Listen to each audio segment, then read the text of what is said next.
Bismillahirrahmanirrahim. Assalamualaikum warahmatullahi wabarakatuh. Alhamdulillah, wassalatu wassalamu ala rasulillah wa ala alihi wa sahbihi wa mawalah, amma ba'du. Para jamaah Masjid Cilamaya yang dirahmati oleh Allah Subhanahu wa taala, alhamdulillah kita sudah melaksanakan ibadah sholat subuh. Mudah-mudahan Allah menerima sholat kita, menerima puasa kita, dan senantiasa memberikan kita semua kekuatan dan juga kesehatan. Hadirin jamaah subuh yang dirahmati Allah, ada satu kisah di mana zaman dulu ada seorang raja. Raja ini selalu didampingi oleh seorang penasehatnya, penasehat yang sangat dipercaya. Karena apa? Si penasehat ini selalu membuat hati raja ini tenang dan tentram karena nasihat-nasihatnya itu. Di antara nasihat bijaknya yang sering kali didengar oleh si raja adalah kata-kata, ini adalah yang terbaik. Itu kata-kata bijak dari si penasehat tersebut yang senantiasa menjadikan si raja ini tentram. Nah, kemudian pada suatu hari si raja ini senang sekali dia berburu dan mengajak serta si penasehat untuk berburu ke tengah hutan. Sesampainya di hutan kemudian berburulah dia. Nah, kemudian didapatilah seekor kijang. Nah, kemudian si raja ini membentangkan panahnya dan tanpa disengaja si anak panahnya itu mengenai jemari dia sendiri. Sampai akhirnya si raja ini kehilangan jemari tangannya sampai berceceran darah. Kemudian paniklah si raja ini kan, dalam keadaan panik seperti itu, si penasehat datang menghampiri kemudian menenangkan si raja tersebut. Apa kata si penasehat? Wahai tuan raja, tenanglah, sabarlah, ini pasti yang terbaik. Marahlah si raja kan, dalam keadaan panik tersebut, kehilangan anggota badannya, jemarinya, kemudian si penasehat malah mengatakan bahwa ini yang terbaik. Apa kamu bilang? Kata si raja ini. Nah, kemudian marahlah si raja sampai akhirnya si penasehat ini sepulangnya dari hutan langsung dipenjarakan oleh si raja.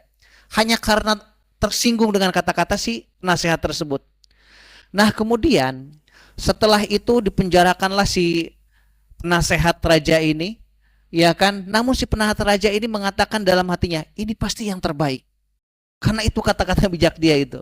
Nah, sampai pada suatu hari ceritanya selang beberapa bulan kemudian, karena si raja ini memang gemar dia berburulah dia sendiri.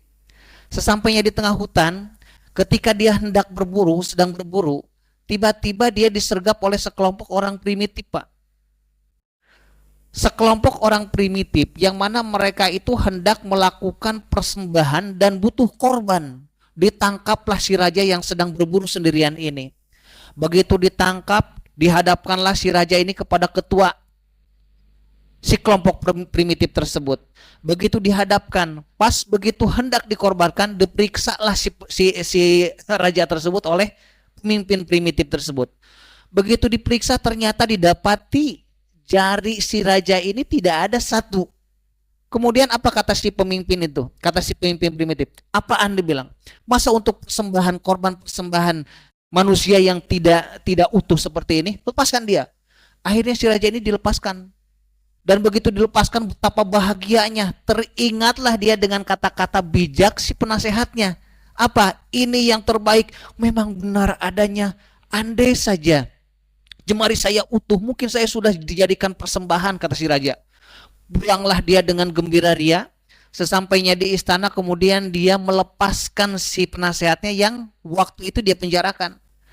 Begitu sampai, dia langsung bercerita kepada si penasehat ini dan mengatakan, saya mohon maaf yang sebesar-besarnya, dulu saya betul-betul salah paham dengan yang disebut dengan takdir tersebut. Ternyata apa yang engkau katakan itu benar, ini yang terbaik. Dan saya mohon maaf.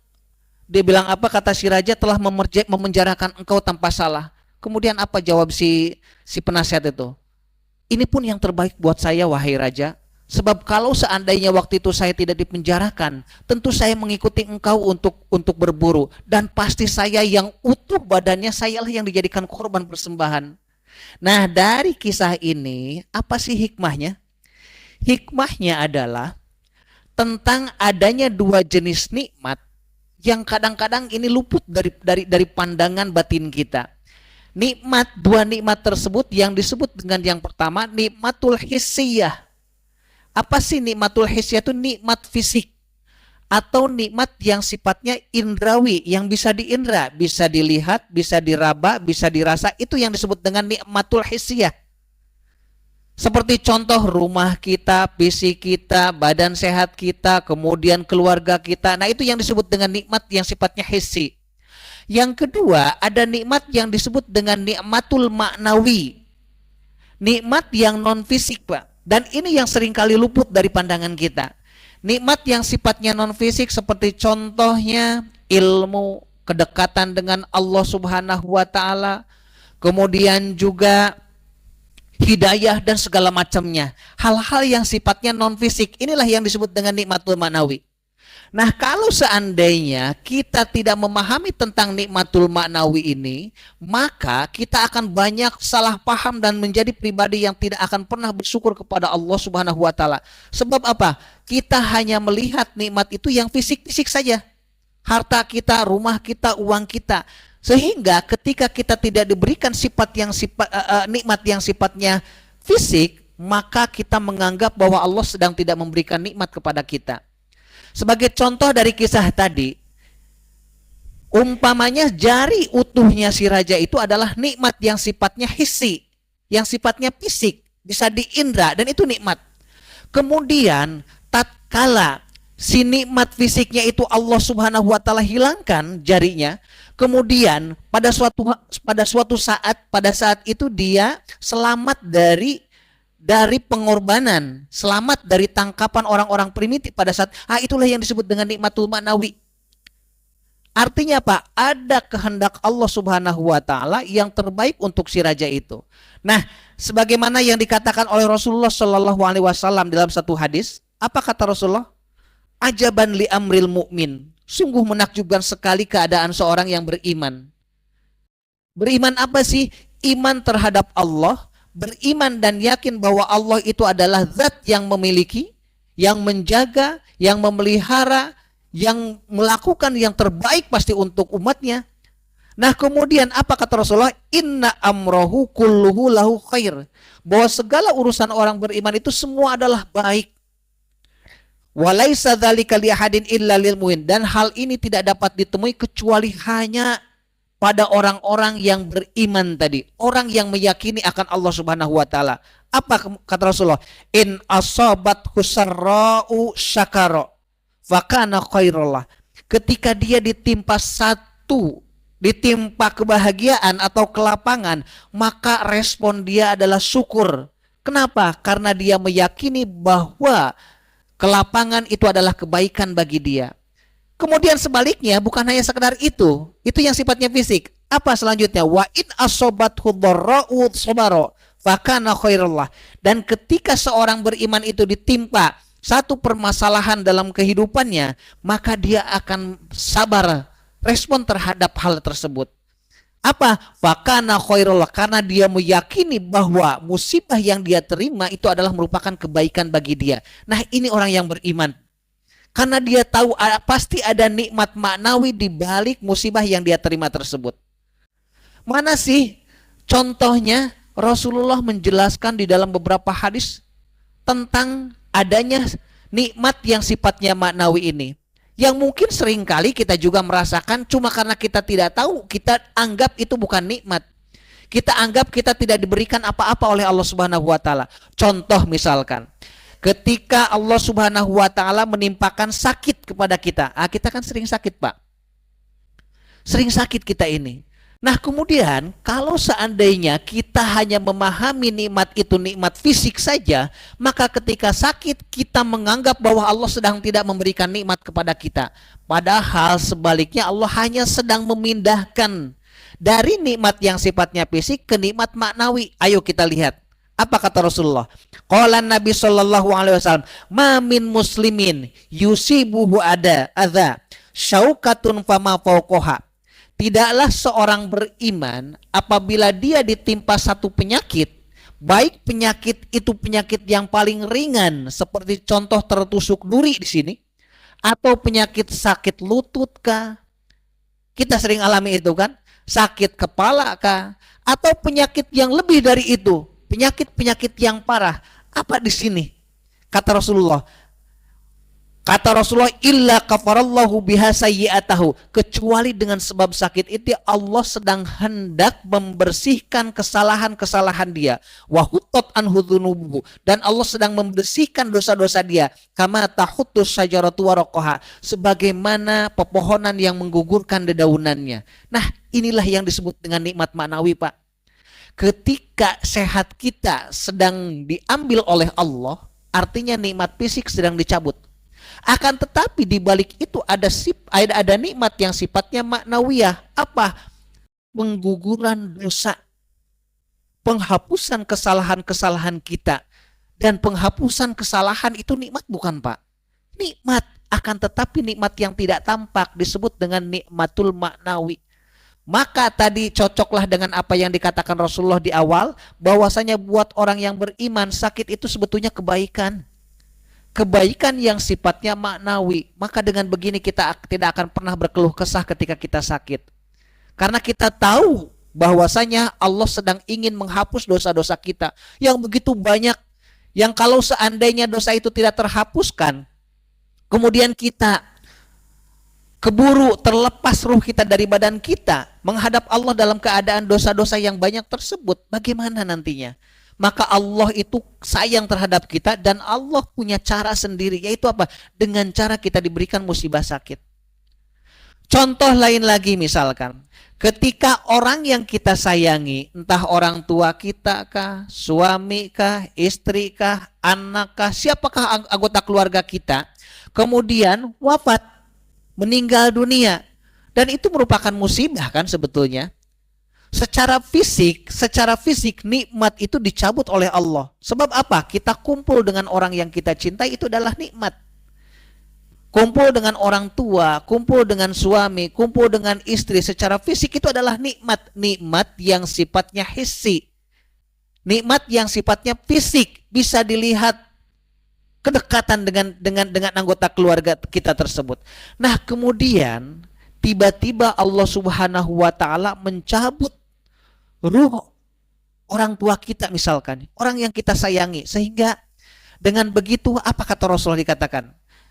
Di sini dikatakan kata Rasulullah, yaqulullah ta'ala, Allah Subhanahu wa taala berfirman, mali abdil mu'min indi jazaun idza qabadtu safiyahu min ahli dunya. Tidaklah seorang beriman, hambaku yang beriman, tadi iman itu orang yang yakin bahwa Allah itu memberikan yang terbaik. Iman yakin bahwasanya Allah itu menjaga kita. Iman dan yakin bahwasanya Allah itu selalu memberikan yang tepat untuk kita. Apa? Apabila orang yang dia cintai di kalangan keluarganya diambil oleh Allah Subhanahu wa taala dari dunia, kemudian apa? Tsummah tasabahu, kemudian dia sabar, kemudian dia mengharap ridho Allah Subhanahu wa taala, maka tidak ada balasan untuk orang tersebut illal jannah, kecuali sorga.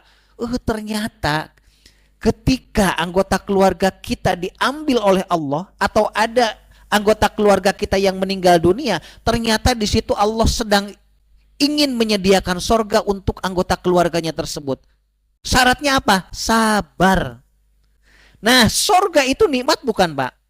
Nikmat, tapi nikmat yang sifatnya maknawiyah, yang bukan fisik gitu, yang bukan kelihatan sekarang di dunia. Ya kan? Artinya Allah sedang sedang mengambil orang yang kita sayang, berarti nikmat hissi, nikmat fisik diambil. Kemudian Allah di situ memberikan nikmat yang sifatnya maknawi, yakni apa? Menyediakan sorga. Nah, inilah hadirin, maka dengan hadis-hadis ini kita tahu bahwasanya ternyata hidup kita itu senantiasa diliputi nikmat sebetulnya. Ketika kita sehat, maka itu kita sedang diberikan nikmat yang sifatnya fisik. Ketika kita sakit, ternyata Allah pun sedang memberikan nikmat kepada kita, tapi nikmat yang sifatnya non-fisik, yakni pengguguran dosa. Ketika anggota keluarga kita ada di tengah-tengah kita, itu Allah sedang memberikan nikmat yang luar biasa kepada kita, tapi yang sifatnya fisik. Ketika Allah mencabut anggota keluarga kita, mengembalikan kehadirat Allah Subhanahu wa taala, maka di situ pun ternyata ada nikmat yang sifatnya manawi, yakni Allah sedang ingin menyediakan sorga untuk kita.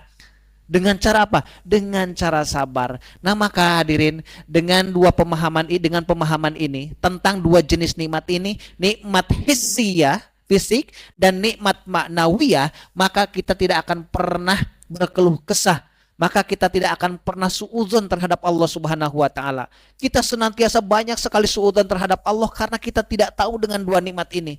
Ketika Allah tidak memberikan nikmat yang sifatnya fisik misalkan, terus kemudian kita berkeluh kesah, bahkan kita nyalahin Allah, ya Allah kurang apa saya? Padahal boleh jadi Allah itu memberikan sesuatu musibah itu justru yang terbaik buat kita, ingin menjaga kita. Contoh upama, ada orang yang tadinya dia kerja enak, kemudian tiba-tiba dia pensiun. Ketika kerja, dia itu sedang diberikan nikmat yang sifatnya fisik. Dia punya gaji tetap dan segala macamnya. Kemudian ketika itu, ya kan sudah waktunya dia pensiun. Artinya apa? Nikmat fisik dicabut. Tapi dengan pensiun itu dia punya banyak waktu untuk ngaji misalkan. Punya banyak waktu untuk ibadah misalkan. Punya banyak waktu untuk berkumpul dengan keluarga. Ada ketenangan jiwa di situ. Nah, ini yang disebut dengan nikmatul ma'nawi. Jadi kesimpulannya hadirin, bahwa hidup kita itu senantiasa berpindah antara satu nikmat ke nikmat berikutnya. Nikmat berikutnya ke nikmat berikutnya lagi. Seperti itulah kehidupan kita hadirin. Tidak pernah luput dari yang namanya nikmat. Buktinya apa? Buktinya kita masih hidup sampai sekarang. Karena apa? Karena kita senantiasa diliputi oleh nikmat Allah Subhanahu wa taala. Kalau yang bukan sifatnya hissi, berarti sifatnya maknawi. Nah, baik, mungkin sampai di sini apa yang bisa saya sampaikan. Mudah-mudahan ada manfaatnya untuk kita semua, yang menjadikan hidup kita semakin tenang dan hati kita semakin sehat. Hati kita sehat, tidak terlukai oleh keadaan apapun. Billahi taufiq wal hidayah. Assalamualaikum warahmatullahi wabarakatuh.